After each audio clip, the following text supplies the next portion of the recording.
Ok, buenas tardes. Vamos entonces a comenzar con la actividad de hoy, que va a ser la clase inicial de planificación y marcológico. Aquí vamos a avanzar en los conceptos básicos generales de la planificación estratégica situacional y también de los que tienen que ver con la matriz de marcológico propiamente dicha para el desarrollo de nuestras actividades de aquí en adelante y que les sirvan de herramientas para la preparación de su proyecto final de grado.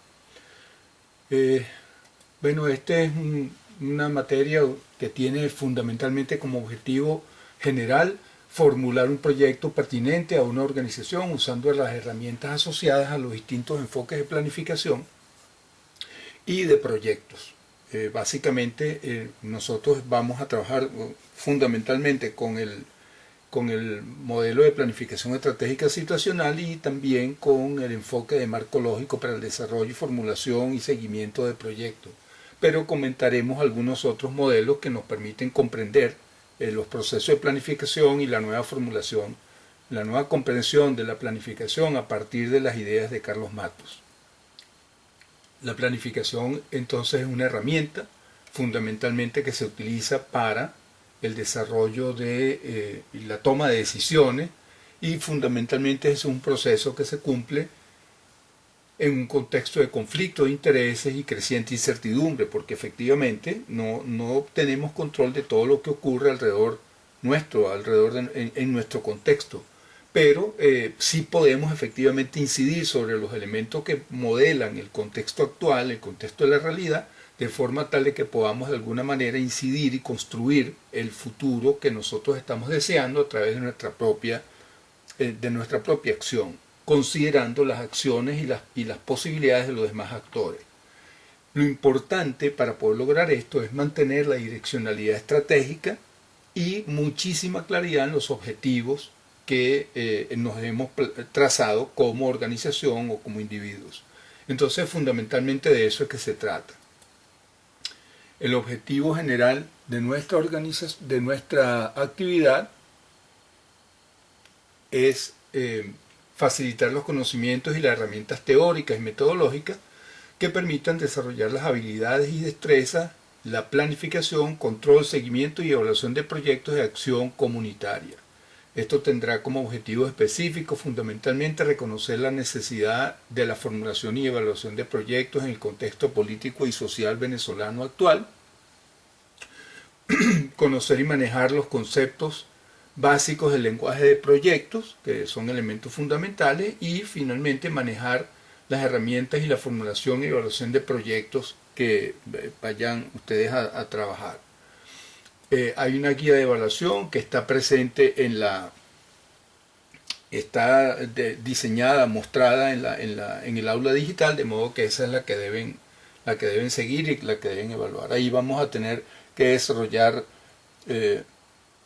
un ensayo y además de participar en los dos foros que están abiertos en la página, ¿no? De forma tal de que con eso, más un trabajo que se producirá en grupo, en taller, a partir del miércoles y el jueves, podremos completar toda la evaluación que corresponde a esta asignatura. Quería comenzar esta clase o esta actividad trayendo a colación una frase que extraje de un libro de Víctor Guedes. Él es un psicólogo social y se dedica a escribir libros sobre gerencia corporativa y estas cosas. Y entonces allí hay una frase que me llama la atención porque dice: no todo lo que ocurre depende de mí, pero sí depende de mí todo lo que hago ante lo que ocurre. Esto es justamente de lo que se trata. O sea, el asunto está, y muy claramente lo vamos a ir viendo a lo largo del curso, que no es posible efectivamente poder tener control sobre todos los elementos y sobre todas las variables que pueden de alguna manera modular o incidir en los procesos que nosotros estamos involucrados. Sin embargo, sí tenemos control sobre las cosas que nosotros podemos hacer para atenuar o impedir que efectivamente esas incidencias sean más graves o puedan ser eliminadas. Entonces, de eso es que se trata la planificación. Se trata de anticipar y poder medir y poder ver qué es lo que efectivamente podemos nosotros hacer para poder construir el futuro que queremos y poder lograr los objetivos que estamos buscando. Entonces, bueno, nada, comencemos entonces un poco a hablar sobre este asunto y yo quería contarles una historia. Se trata de una niña que ella iba caminando una mañana por un parque, por una pradera, oía los pajaritos cantando, las mariposas volando y tal, y entonces en eso que ella va acompañada con un gatico que es su mascota, y entonces ella va caminando y la pasa de largo un conejo. El conejo va vestido de frac, tiene, bueno, un frac, un sombrero de copa, tiene un bastón como empuñadura de cristal, guantes. Y entonces el conejo se detiene más o menos unos 4 o 5 pasos delante de ella, se levanta, se saca un reloj de la relojera de la chaqueta del smoking, lo abre y entonces ve y dice, cónchale, estoy retrasado, lo vuelve a guardar y sigue corriendo. Bueno, mire, yo si hubiera sido esta niña corro también, pero en sentido contrario. Pero esta niña no, ella decidió que quería saber cuál era el evento al que él estaba retardado. Y entonces persiguió al conejo y vio que él entró en una pequeña cueva, muy pequeña, tanto que el gatico que andaba con ella no pudo entrar, entonces ella en cuclillas se metió dentro de la cueva y dio su primer paso, y cuando da el primer paso dentro de la cueva se da cuenta de que efectivamente la cueva no tenía piso. Y entonces empieza a caer muy profundo, muy rápido al principio, pero luego suavemente hasta que finalmente aterriza en una especie de plaza. Y entonces se da cuenta de que alrededor de ella hay muchos caminos, caminos hacia el norte, hacia el sur, hacia el este, al oeste, a todos lados, a todo su alrededor había caminos, y entonces ella ve que está ahí el conejo, y le pregunta, conejo, ¿cuál es el camino que debo tomar? Y el conejo inmediatamente le responde con otra pregunta, le dice, bueno, ¿hacia dónde te diriges? Y ella se queda pensativa y le dice, bueno, la verdad es que no lo sé. Entonces el conejo nuevamente le responde con mucha velocidad y le dice, entonces cualquier camino es bueno. Claro, porque si usted no sabe para dónde va, ¿qué importa por dónde se meta? El asunto se trata justamente de tener claridad en el objetivo. Esta es una parodia o una anécdota de Alicia en el País de las Maravillas, pero lo que me interesa aquí es destacar el hecho de que esta niña, por no tener claridad en el objetivo, en hacia dónde se dirigía, pues tuvo que tener una serie de aventuras y una gran cantidad de cosas que pudo tal vez haberse evitado si ella le hubiera dicho al conejo exactamente a dónde quería ir y él le hubiera señalado el camino directo. Y entonces hubiera ahorrado muchísimos recursos y muchas aventuras que no tendría que haber tenido si hubiera tenido claridad en el objetivo. Pero por otro lado, y como más importante, es si usted no sabe para dónde va, ¿cómo sabe que llegó? ¿En qué momento debe suspender la ejecución de una determinada actividad? ¿En qué momento usted debe dejar de invertir? ¿O en qué momento debe dejar de poner recursos en un determinado objetivo porque ya se logró? Si usted no tiene un indicador, si usted no tiene una señal, una muestra, algo que le diga que efectivamente ya el objetivo está logrado, entonces usted va a seguir gastando recursos o disponiendo de recursos, de tiempo, de personas que son valiosos y que para las organizaciones son fundamentales, sobre todo en una época en la que tenemos recursos escasos. Entonces no se trata de seguir los postulados de uno de los filósofos más importantes que ha habido en Venezuela, Eudomar Santos, por estas calles, sino justamente tratar de hacer que efectivamente nosotros tengamos una direccionalidad que nos garantice efectivamente orientar nuestro esfuerzo estratégico en una dirección que pueda nosotros hacer que lleguemos al objetivo que andamos persiguiendo. Esta era una de las preocupaciones más importantes de Carlos Matus, y por eso es que Carlos Matus nos dice que la complejidad y la intensidad de los problemas sociales crecen a paso acelerado, mientras que la capacidad personal e institucional de gobierno está cada vez más distante del desafío. Es decir, él entiende que efectivamente hay muchísimos elementos que inciden y que hacen que nosotros podamos desviar el esfuerzo, que nosotros podamos no lograr lo que andamos buscando, más aún si no tenemos claridad en el objetivo que estamos persiguiendo. Entonces lo que hizo fue, bueno, nada, déjame entender, ya que nosotros estamos trabajando en el tema de la realidad y que es la realidad la que nosotros queremos modificar para que podamos vivir en un espacio en el que estemos completamente satisfechos. Entonces él dijo, bueno, déjame estudiar cómo comprenden la realidad aquellos que se dedican a estudiar la propia realidad. Y entonces encontró que hay un grupo de personas que siguen una teoría filosófica que es el determinismo, que dice justamente que el determinismo es una teoría filosófica según la cual los fenómenos naturales y los hechos humanos están determinados por sus antecedentes. Es decir, la realidad es una sola y solo puede ser interpretada de una sola manera como ella es. O sea, no puede ser interpretada de una forma distinta. Porque la realidad obedece específicamente a una serie o una cadena de eventos que han venido ocurriendo y que esos son los que producen o generan nuevos eventos. Y que cada uno de los eventos no pudo haber sido generado si no había antes que él los eventos que condujeron a esa realidad actual, ¿no?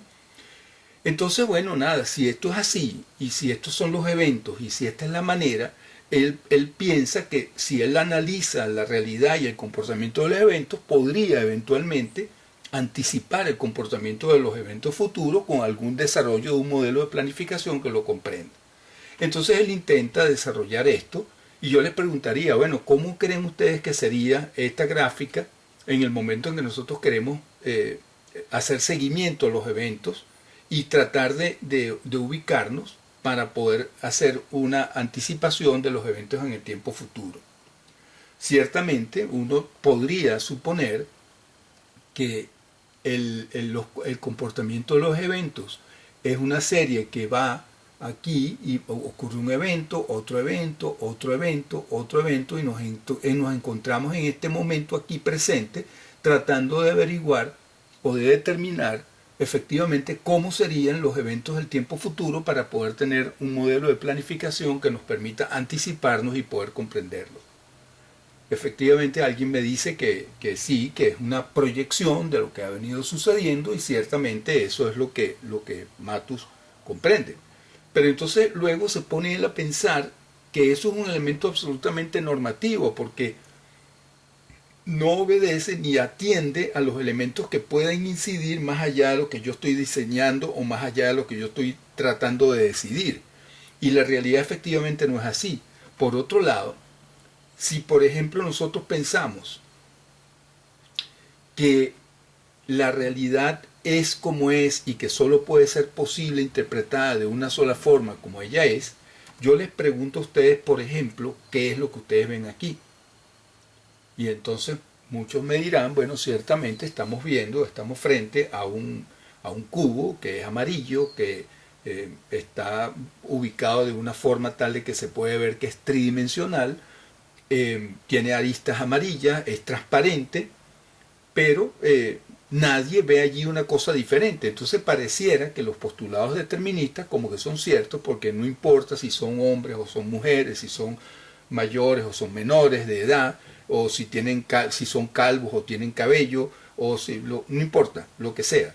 Lo cierto es que todo el mundo ve ahí un cubo amarillo dispuesto de una forma tal de que parece que es tridimensional.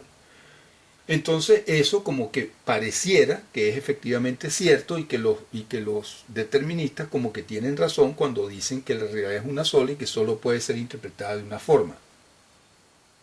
Bien, con esa misma certeza con la que me dicen que efectivamente esto es así, les pregunto entonces, ¿en dónde está la estrella? Y entonces verán que hay algunos que me van a decir que la estrella está dentro del cubo, otros me van a decir que está en la cara delantera, yo le voy a preguntar cuál es la cara delantera y luego va a haber otros que me van a decir no, que el cubo se ve desde arriba, no, otros me van a decir que se ve de frente, que el cubo se mueve, no. El asunto está en que precisamente la realidad no es exactamente como es, sino que la realidad es como la interpreta cada quien. Y entonces ese es un tema que es fundamental porque a partir de allí y de la comprensión de la realidad de esta manera, en que es interpretada por cada uno de los actores, uno va dándose cuenta de que la realidad y los problemas de la realidad obedecen a la interpretación que cada actor le da. Y entonces cuando un actor identifica un problema, es ese actor quien lo tiene, no otro. Y es él el que lo comprende y es él el que puede atenderlo porque solamente él es el que ve ese problema. Entonces, ese es un tema fundamental y por eso él dice, bueno, nada, esta propuesta determinista de la comprensión de la realidad no me satisface para yo poder avanzar en el desarrollo de un modelo de planificación que permita atender esto, porque no particulariza, no generaliza los asuntos, ¿no? Entonces encuentra que hay otro grupo de filósofos que son los estocásticos que dice que los procesos en la realidad están todos sometidos al azar y que por tanto pueden ser objeto de un análisis estadístico. Es decir, los eventos no es que ocurren encadenados, sino que simplemente ocurren. Ocurren porque es un hecho azaroso y que bueno, nada, pasan. Las cosas suceden porque suceden. Y entonces lo que se trata es justamente de hacer una investigación de cómo ha sido el comportamiento de los eventos que suceden en forma azarosa y atendiendo a ese comportamiento azaroso de los eventos, uno podría desarrollar un modelo estadístico que permitiría de alguna manera anticipar el comportamiento futuro de los eventos. Y entonces allí, graficando nuevamente lo que dice nuestro, ¿cómo se llama? Graficando nuevamente, intentando entender cómo es el comportamiento, bueno, nada, vemos que aquí hay un grupo de eventos que van ocurriendo de forma azarosa y estamos nuevamente aquí parados tratando de planificar un evento futuro y entonces vemos que existe la posibilidad de que ocurra un evento hacia arriba o un evento hacia abajo. Este tendrá 0,3%, o sea, 30% posibilidades y el de abajo tendrá 70% de posibilidades calculado en forma azarosa, o sea, se calcula. Y entonces, bueno, nada, usted puede ver que luego sigue la posibilidad y entonces el que ocurre es el de 30%. Entonces, oye, uno podría generar planes aquí, pero nunca vas a saber exactamente cuál es el que verdaderamente va a ocurrir, porque el hecho de que uno tenga más o menos posibilidades de ocurrencia no quiere decir que ese sea el que vaya a ocurrir. Entonces, basado en eso, Malthus dice, bueno, pero es que lo que estamos entonces es frente a una situación de incertidumbre cuantitativa, porque efectivamente los eventos ocurren de alguna manera que puede ser o no azarosa, y las probabilidades de ocurrencia de los eventos no podemos determinarlas con certeza, o aunque se determine con certeza la probabilidad, el que tenga mayores probabilidades no quiere decir que ese sea el que va a ocurrir. Entonces uno efectivamente no sabe cuál es el evento que va a venir, y si tampoco sabe ese, mucho menos sabe el siguiente, y por lo tanto lo que estamos frente a una condición de incertidumbre cuantitativa. Pero esa incertidumbre cuantitativa se hace tan intensa que entramos en una especie de incertidumbre dura, que es lo que llama Carlos Matu, que donde dice que los eventos ocurren y siguen ocurriendo hasta que llega un momento que se genera una gran cantidad de alternativas, una gran cantidad de eventos, y en los de nosotros no podemos determinar ni saber ni cuántos eventos son, ni cuáles probabilidades tienen, ni cuál va a ser el evento que va a ocurrir. O sea, no hay manera de que nosotros podamos saber ni determinar en el futuro cuáles eventualmente podrían ser los eventos que ocurran, así que no podemos planificar. Y entonces uno diría, bueno, pero entonces ¿qué hacemos aquí? ¿Por qué estamos en este proceso de planificación si estamos...? Bueno, nada, averigüemos entonces cuáles son los elementos que tendríamos como coincidentes en este proceso. Y determinamos que efectivamente hay un elemento que es allí, que está presente, que es el tiempo. El tiempo, todos los eventos ocurren a lo largo del tiempo. Y entonces esto es lo que nosotros podemos analizar para mirar cómo incide este elemento tiempo a lo largo de cualquiera de las intencionalidades para poder mirar un modelo de planificación que sea aplicable a lo que estamos investigando. Miramos un poco entonces ¿Cuáles son las características de los espacios? Este que está aquí es el espacio del tiempo pasado. ¿Cuál es la característica fundamental de este espacio azul, que es el tiempo pasado, que aquí hemos llamado historia? La principal característica de este tiempo, de este espacio, es que es inmutable. O sea, no se puede cambiar. No hay forma posible de poder cambiar el tiempo pasado, porque lo que pasó, pasó y no hay forma, manera de poderlo cambiar. Así que en términos de planificación es poco lo que podemos hacer en el espacio de tiempo pasado, más allá de poder obtener alguna experiencia o algún aprendizaje, ¿no?, de lo que haya ocurrido en el tiempo pasado. El tiempo presente, que es justamente donde nosotros estamos y que podemos actuar y que podemos hacer cosas, es sumamente efímero. O sea, es muy corto, tan corto que mientras yo digo presente, cuando yo llego al T, ya el pre está en pasado desde hace rato. Nuevamente, en términos de planificación, es muy poco lo que podemos hacer allí, porque justamente es tan efímero que lo que sea que se vaya a hacer, que de paso es el único lugar donde podemos hacer algo, porque solamente se puede actuar en el presente, lo que sea que vayamos a hacer ya tiene que estar pensado, ya tiene que estar decidido, ya tiene que estar planificado. Entonces, ahí, en términos de planificación, es poco lo que podemos hacer. ¿Qué quiere decir? Que el único espacio que nos queda de tiempo y que es determinante es el espacio futuro. ¿Cuál es la característica fundamental de este espacio? Bueno, muchos de ustedes me dicen que hay de alta incertidumbre, que es un espacio en el que no se sabe lo que puede pasar, que es un porvenir, que es la esperanza, pero básicamente lo más importante de la característica que singulariza al futuro con más fuerza es que no ha ocurrido.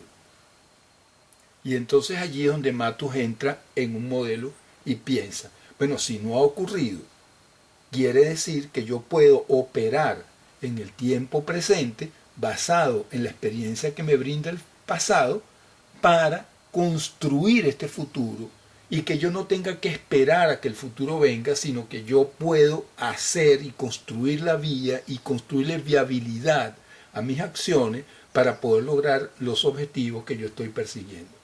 Y eso es fundamental. Claro, entonces en el tiempo entendemos que hay se genera una paradoja fundamental, ¿no? La paradoja del tiempo a la que me refiero es que justamente es infinito.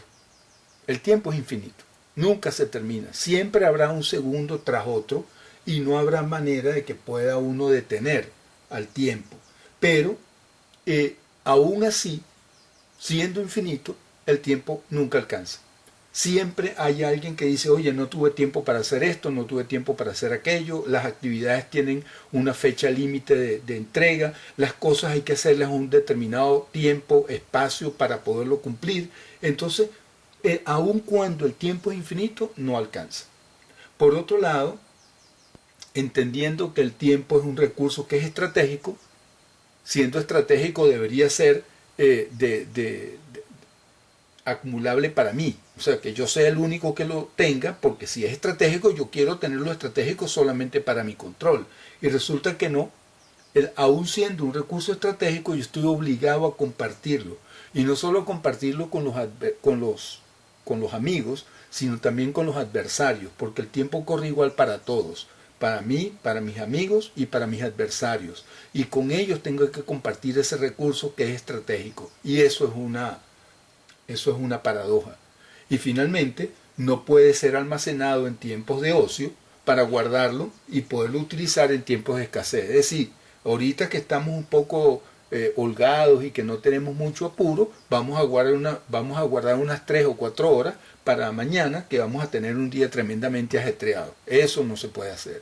El tiempo de hoy es de hoy y el de mañana es de mañana. Y el que yo pueda tener la posibilidad de almacenar tiempo para usarlo más tarde es imposible. Y eso es un elemento que nos tiene, ¿cómo se llama?, que dificulta la posibilidad de poder avanzar.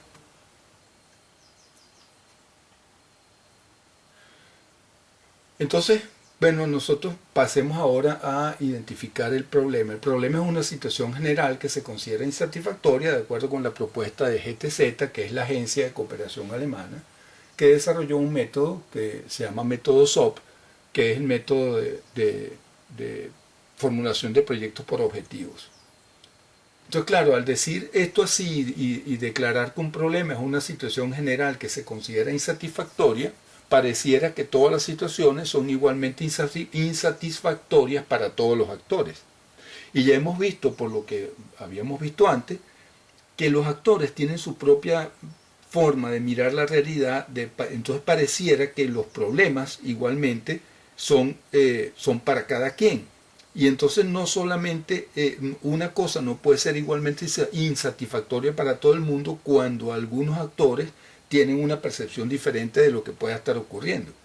Entonces, Flavio Carucci, que es también un discípulo de Carlos Matus, es venezolano, trabajó un modelo que se llama planificación por problemas, planificación participativa por problemas.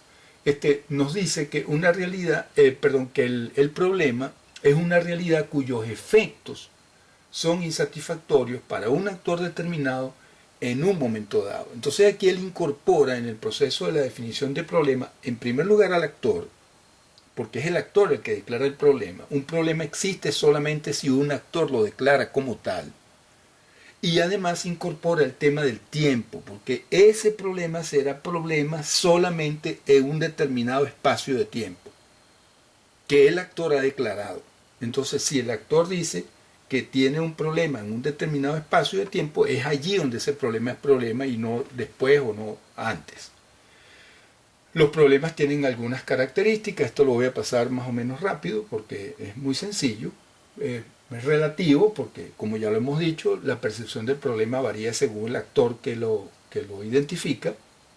Debe ser motivador porque una situación para que pueda ser problema debe ser capaz de estimular a la actuación para resolverlo o atenuarlo. Debe ser evitable o soluble porque de lo contrario es un marco restrictivo. Es decir,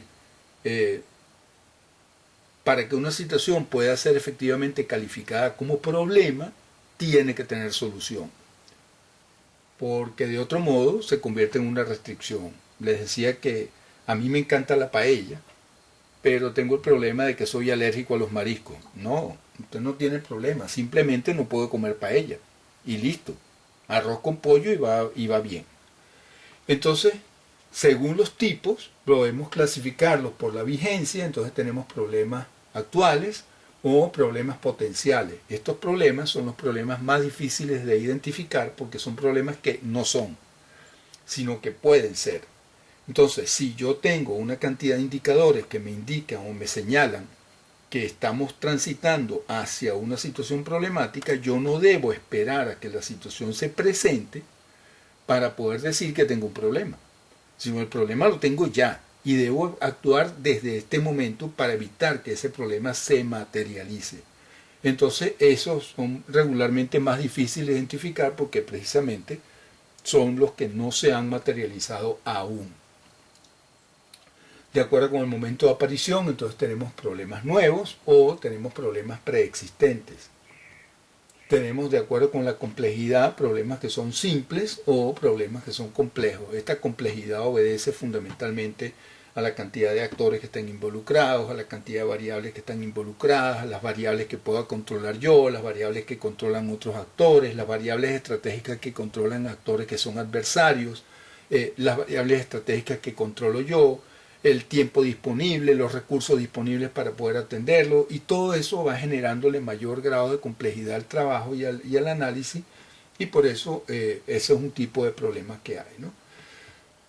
Y también tenemos algunos problemas relacionados con los objetivos de la organización, bueno, aquellos que están vinculados a objetivos intermedios o aquellos que están vinculados a objetivos terminales de la organización. Entonces, quiero hacer un ejercicio y les pido entonces que hagan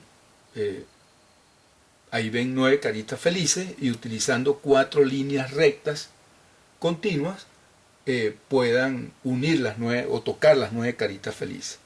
Les doy unos minutos para que lo hagan de forma tal de que puedan mirar alguna solución alternativa.